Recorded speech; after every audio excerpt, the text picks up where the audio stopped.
Hi, I'm Cat Wildman, and welcome to the Powered by Diversity podcast.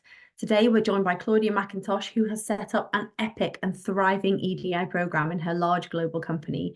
We discuss, with a lot of work to do, how she got started, how she engaged the most senior leadership team along the way, some of the surprising insights she gained from their EDI data, and where they are today, 12 months after they started the program.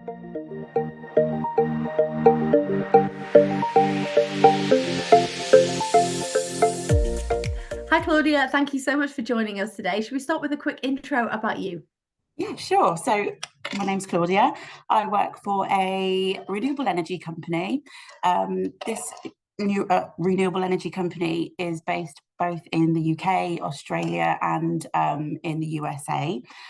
I joined this company in 2022 as their diversity and inclusion manager. And previously to that, I worked in education. So with the education sector, I was also doing lots of DE&I work, project managing EDI. And then I moved over to the corporate sector and now I'm within the energy industry. So I've been with Smartest now for a year and a half. And yeah, when I joined Smartest Energy, they already had so many things going on with their EDI progress, but we had to make a start with data. And so that's what we did. Oh my goodness, you have been on a proper journey. So Such a full journey. disclosure for this, you are a customer with us and you're a customer for a couple of things, but today we're going to talk about the EDI health check, which is a very comprehensive full 360 view of your EDI health. So what I wanted to know first is why, and I'm glad that you did because I wish everyone would, why did you decide to start by getting your EDI data? So, as I said, I joined in 2022. So it was the latter part of the year, it was September, and we'd already gone through 2 quarters, almost half of the year already. So when I joined, it was about kind of me establishing myself within all of our steering groups and really trying to understand how EDI was progressing, how people felt when it comes to belonging. And so gathering that data was essential. It was imperative. We had to do it so that we could track and measure over time. And one of the questions that I had at the beginning was, what does our population look like? And we just didn't have the information there.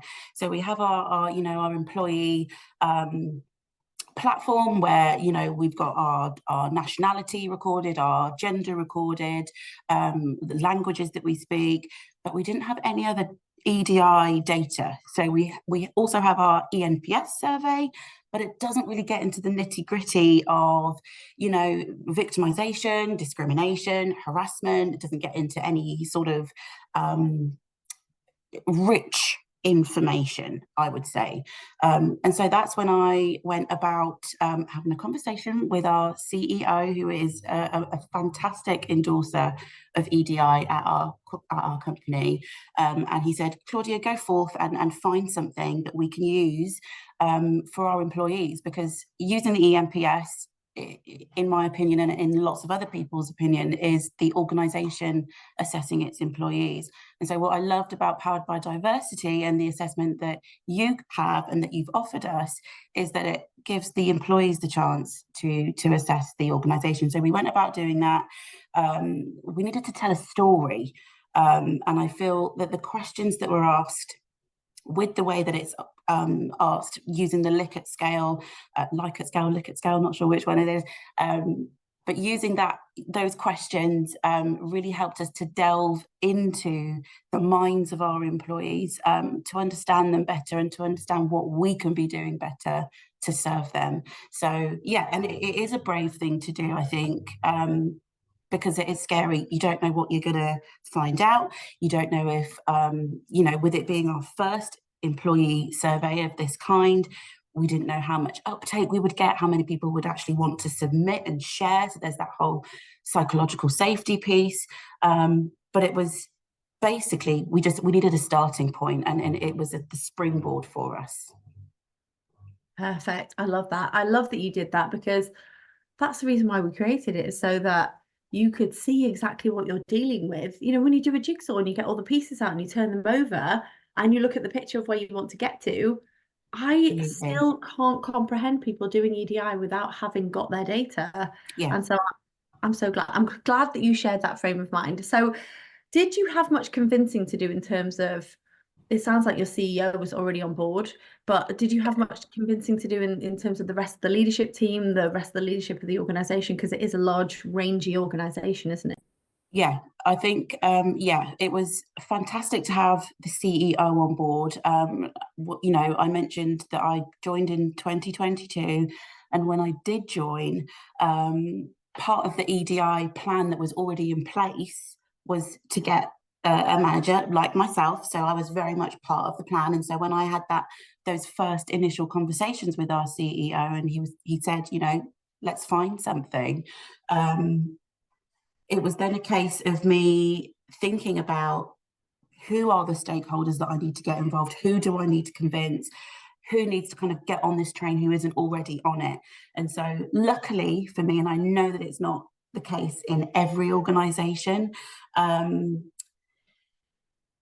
we had people on board, we had the right people on board, we had our executive team on board from the very beginning. But I think it's one thing to mention is that even when you have your leaders on board, knowing what to do with those people that are on board is kind of the next step. So once you do have your leaders and your stakeholders, HR, learning and development, I've leaned on them as a team as well.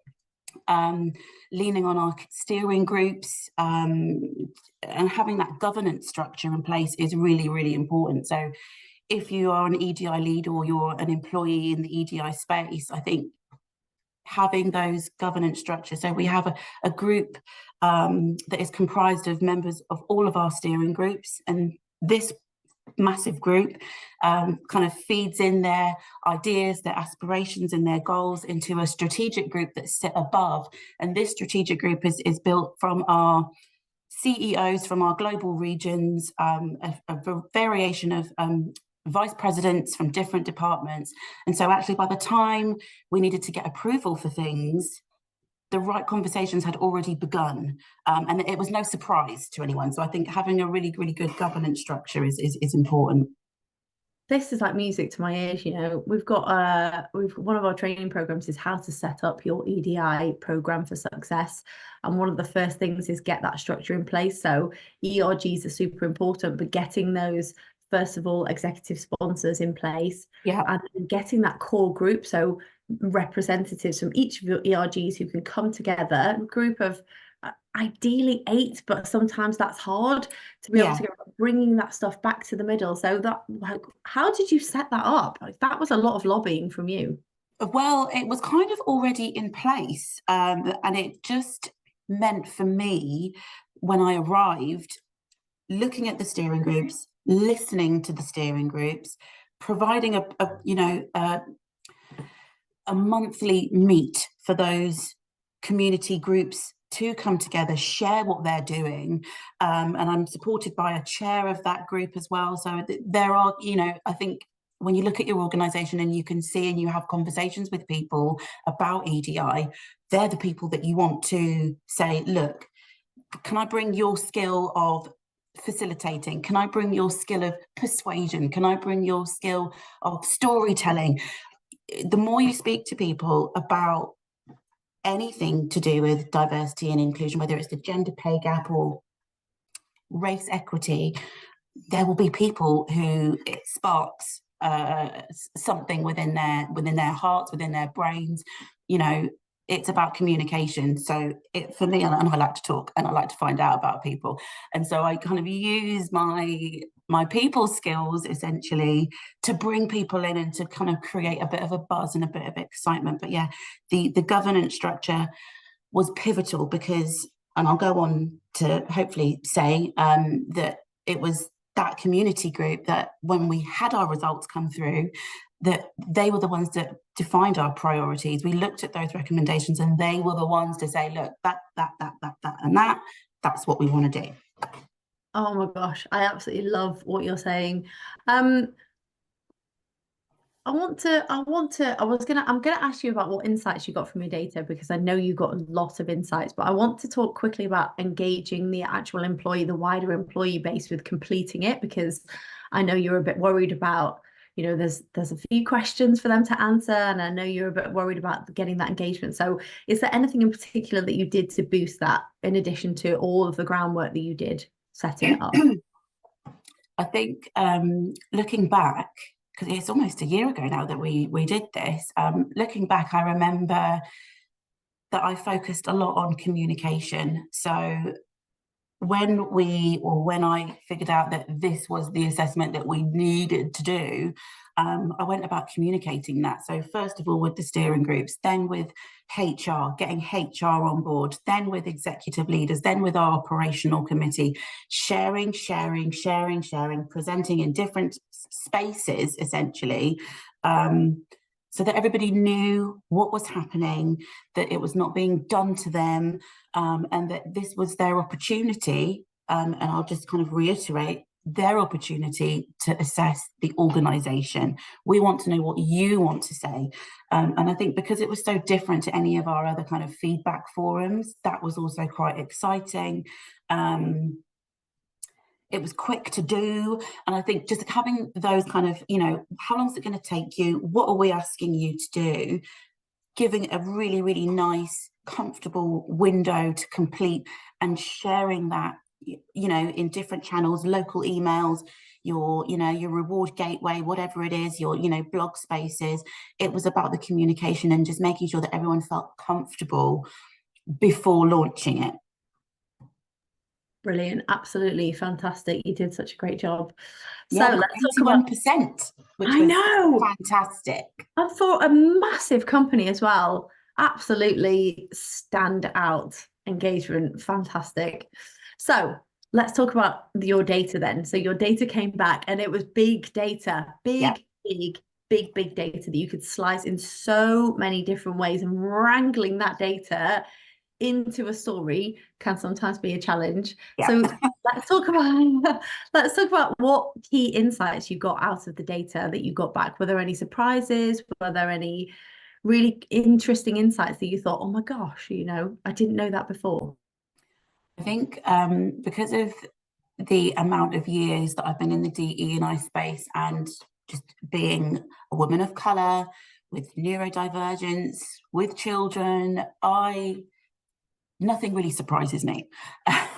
Nothing surprises me. So what was really interesting when it came to the insights was for me to understand, obviously we're in the energy industry, and that was kind of, what does this space look like? So some of the insights that we took were primarily from sections 1 and 2 of the assessment. So we looked at the engagement, psychological safety and belonging piece, and we looked at that alongside professional opportunity. So we learned there that actually, as a company, a global group, we were scoring really, really well. And this was, fantastic news. People are happy. But then when we spliced that information up and we looked at our separate entities, we found that there were certain spaces in our global community that were not responding as positively. So that then kind of said to me that, as not an easy win, but something as a first priority, is to look at what the best practices in those areas that were scoring really, really positively. What are you doing? So we have the bulk of our most mature business in the UK, and then Australia and the USA are less mature. And it just kind of gets you thinking, are certain spaces responding more positively because they're newer in their business space? Perhaps they haven't established the level of diversity that our bulk business has at the moment. So there were just lots of questions, but I think the key insight from just looking at our different global entities was the difference between them, and what we need to be doing in each space. So we've taken a global approach, but I think further on down the line, after a couple of years of doing this assessment, we can start to really be very, very targeted. But in this first year, this introductory stage to looking and assessing our EDI data, we've taken a global approach. But I think, when it comes to insights, we found out what our employees wanted to see more of. And I think sometimes when you ask that question, what would you like us to do more? If you leave it as an open-ended question without any sort of directed options to select from, sometimes you don't get any feedback at all.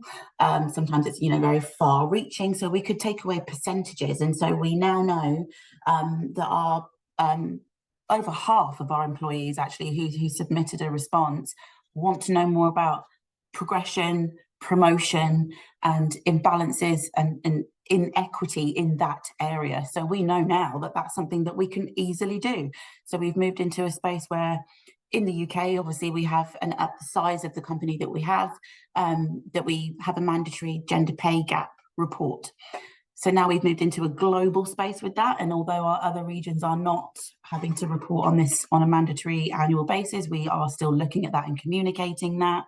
We are looking into finding out how women and other diverse community groups track through the appraisal system, how they are being promoted, looking at our job architecture, which has been a massive, massive piece, and succession planning is really important. Who's being moved into, roles of a certain grade or level. So it's given us the opportunity to think, what else can we be doing with our own company data alongside Powered by Diversity data? And I think it's just allowed us to give ourselves that space to really think, okay, what are we doing now? What do we do next? What can we do later? Another insight that I wanted to share was that we identified specific demographic groups who are responding negatively. So not just looking at our different regions, but at specific communities. So we found out that our anyone who had responded to or declared to be of a racially marginalised group or in a racially marginalised group, they were responding negatively. Our people with disabilities and additional needs were responding very negatively. So out of that, we've put in place some initiatives to respond to that. Absolutely brilliant. You've done so much stuff. I know that you've done loads and loads of things. So how did you approach getting that plan in place? Did you go from the macro, okay, let's look at, you talked about pulling out areas of best practice and propagating them across the different global areas that you cover. How did you go about that task of prioritization? Because you've got a heck of a lot of information out. So I leaned on key stakeholder groups. So the first being that community group that has representation of all of our steering groups. This was our appointed and is our appointed EDI group. So they, we went through all of the results, very, very deep dive level. Nothing was high level. I wanted to share everything that we had in an anonymized way. So I shared all of those results with our appointed group, and they're the ones that defined our priorities. And it was from the defining and clarification of what we wanted to move forward in doing, then I utilised our learning and development team, and it was in this space that we designed our allyship campaign. So we utilised the pillars that you offer, education, collaboration, communication, as our kind of way in, almost our framework, and the practice and policy piece is what I call the foundation of all of that. So that was very much HR led. So I'm but I have liaised and worked really closely with HR members to look at those practice and policy pieces that we need in order to be educating our people on the right things, communicating the right things, and then providing those really good opportunities for collaboration. And so, yeah, the campaign itself, the design of it is completely led by the recommendations that came through from the Powered by Diversity assessment. We've introduced for the first time some e-learning on inclusivity and bias for every single employee. And at this stage, we are expecting and encouraging our people to complete that and engage with that. We felt that at this early stage in our journey, we don't want to make anything mandatory yet. We are in a discovery phase. We're in a stage where I would like to see how many of us are stepping forward into this allyship position, and then utilising our leaders to be the ones to drive their department areas and to be, you know, endorsing the activities that come through this campaign. And so we're in the introduction stage at the moment, but throughout the quarters that come along in the year, we're now in the new business year, so we're in Q1. Q1's theme is psychological safety. So this was directly from the assessment, a direct recommendation. Number 2 is about, in Q2, we'll be looking at understanding our communities. So this is where I want to really focus on those demographic groups who are responding negatively and make sure that we've got education lined up for everybody in the business and collaborative opportunities to open up safe spaces, to have meaningful conversation, to, you know, place our managers in a position where we're empowering them to have conversations, and also looking after our managers and our team leaders. And then part 3 is about working together and speaking up. So that kind of directly links to section 1. So I've got it like it's locked and loaded in my brain, all of the sections of the survey, because it really has provided such a clear direction for the things that we need to do. And then I wanted to mention that one of the ways that we utilised the recommendations from the assessment was to look at what we're already doing. So we've just had International Women's Day, and the first International Women's Day celebration last year, we introduced a recognition award called Breaking Barriers. So we kind of ask our people to nominate women and allies who they deem to be breaking barriers within that calendar year. This year we had 13 wonderful women and allies being winning, but over 70 nominations. So people are really recognising people when they're doing good stuff for EDI. And so we've taken those 13 winners essentially, and there's a section, a recommendation that was generated through that we chose about identifying and elevating our role models. And so these are the 13 people. So I think it's really good to kind of weave the recommendations into things that you already know are working well and that you're already doing. Absolutely fantastic. We are definitely going to have to record another one on identifying and elevating role models, because I know that you've done a lot of brilliant work in that. So such an insightful idea to hold awards and have peer nominations in order to identify and elevate those people, because they see a totally different facet than, say, leaders. If leaders were to cherry pick people, I think it has to be people led. Yeah, absolutely fantastic. How exciting. I'm absolutely wish that I could copy and paste you and put you into every company. It's brilliant. You've done so much brilliant work. So finally, how are you going to track the impacts? You've got all of this work planned. You've been so systematic about, you know, interpreting the data, digesting it, synthesizing it, and making a plan over time for short, medium, and long term. How are you going to measure the impacts of what you achieve? So the first step would be to do our assessment in year 2. So we're going to come back to Powered by Diversity, and we're going to have another assessment. And I think just to kind of make a point on that, it's been a conversation as to, you know, do we stick with the annual month that we do it, or do we wait? Do we do maybe some pulse surveys? And that's yet to be kind of decided on, but we will be doing another assessment with Powered by Diversity. So that's the very, very first sort of measurement that we want to use long term. The other kind of measurement tools we want to is, you know, continuing to gather feedback from our community groups and the wider workforce community. So we're looking into introducing some speak up programs, and I think this will help us to kind of gauge and interact with our people, and measure, you know, very how should I say, sometimes subjective, sometimes objective views on EDI and just what's going on, snapshot in the moment.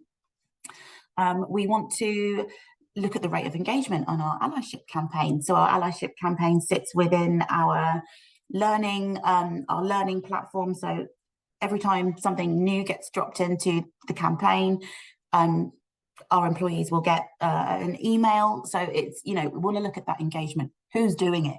Who's reading, the literature? Who's taking on who's engaging with the e-learning? Which department leads have had a conversation about, so on and so forth. So we're going to look at it from that term. We already have our ENPS that we kind of look at side by side with our assessment. So we'll continue to do that. And we also have, for the first time ever, some really, really targeted DE&I objectives from a company C-suite level. So these targets are embedded into our company scorecard and essentially will affect the pay of those VPs and our CEOs. So that is one of the key bits of measurement that we've managed to introduce this year. And I dare say that it was because of the feedback that we've had, because of the direction that we've been given, provided with by Powered by Diversity. It's kind of given us, a remit to say, look, we know this now, and this is what we're going to do next. I tell you what, that is one of the holy grails of success in EDI, is managing to get those KPIs into C-suite objectives. That is a fantastic achievement. It's hard. It's hard to do that. How did you achieve it? I think where we are at in our journey, there is a lot of excitement, and I think I don't want to kind of blow my own trumpet here, but I hope that the relationships that I've built with members of HR, members of the learning and development team, members of our C-suite, our CEOs across our global regions, has helped to kind of demystify DEI and make it less scary. I think it's really important that you've got key stakeholders that have the ability to have those uncomfortable conversations in a way that doesn't scare people off, but brings them back around the table, back into the room, and excited to do something and to actually have something that they can say they did as well as a part of it. So it does take time. There are, if DE&I isn't currently woven into every corner of your business, and it certainly isn't at the moment, within where I sit, it does take time to get these channels in place. And yeah, you've got to be quite resilient, I think, in the EDI space, as always, but consistent. And just keep communicating, keep asking, keep sharing the business case, keep sharing the statistics. And when you've got the data for your own company, it's so much better to share your own personal story rather than say, these are the statistics for the UK, or these are the global statistics. You want to be able to tell the story of your people, and so taking on a company assessment like this just enables you to do that in its entirety. Brilliant. I love the work that you've done so far. It's only been a year and you have already achieved so much. It is truly remarkable. And you forgot one thing, which is tenacious. You're resilient and also tenacious, because you have just kept on going.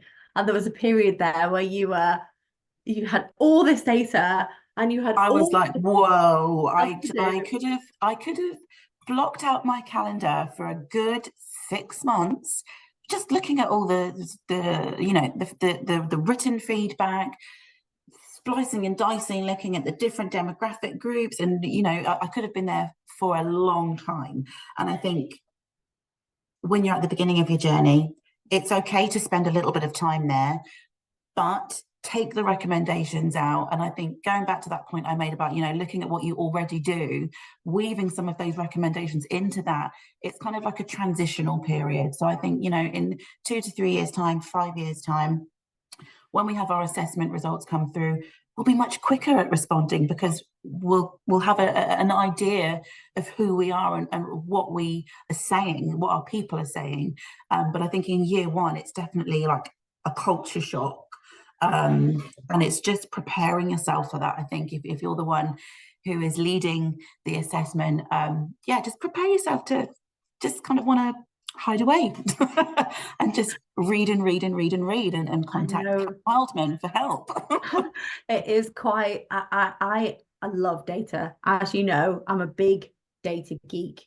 And it is quite tempting to just wander around in that labyrinth of data for just ages. And we get the occasional company every year. But I'm very, you did the right thing in that you got just enough analysis done and then you move to action, because what we see, there's 2 or 3 companies every year who get lost in the labyrinth and they can't come out of the data, and they'll spend a year and then the employees haven't heard anything, they haven't heard any feedback, and they've got so lost in analysis that actually they've missed the big glaring, there's a big red line there with blood coming out and sparks, please sort that, there's things that need to be done now. And it's that mindset, which you did really well, because there was a moment where you're in the data going, it's kind of like you'd emptied out all of your wardrobes. And you're going, I don't want, there's a lot to do. Now I've got to sort it all out and put it all back somehow.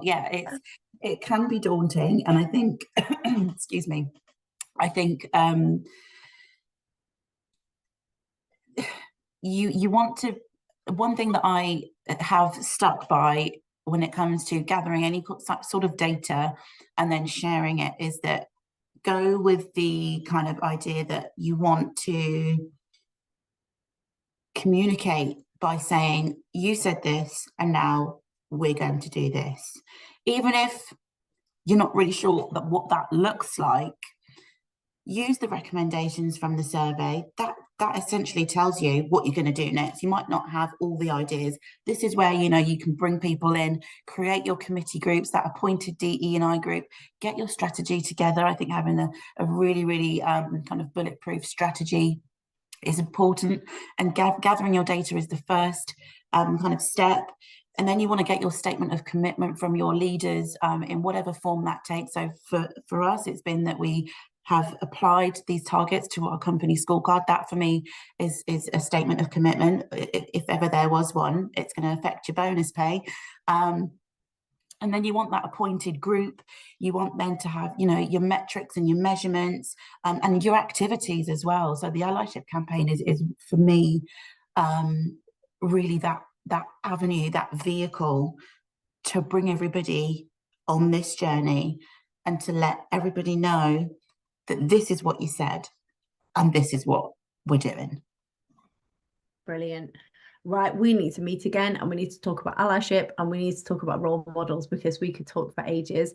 Claudia, absolutely, you have been amazing. Thank you so much for sharing all of the stuff that you've shared, and I can't wait to talk to you again. I can't wait to keep following your journey, because it's been absolutely incredible to see you use the platform that we built for this purpose in such anger. I mean, that sounds like, I want someone to use it in anger, but you really you put it through its paces and you can see the results coming out. And for me, as when I was sitting doing my research and getting lost in, I was in the labyrinth myself of like, how do we prioritize this and how do we ask this in a way that it's going to be actionable, makes it all worthwhile. So thank you so much for sharing that. I really, really appreciate it. You're welcome. Thank you for having me. I hope you enjoyed this episode. You can find us on socials at PB Diversity and at Powered by Diversity on LinkedIn. And as always, please get in touch, cat@poweredbydiversity.org for all your equity, diversity and inclusion needs, and with any questions you'd like to hear answered on future episodes.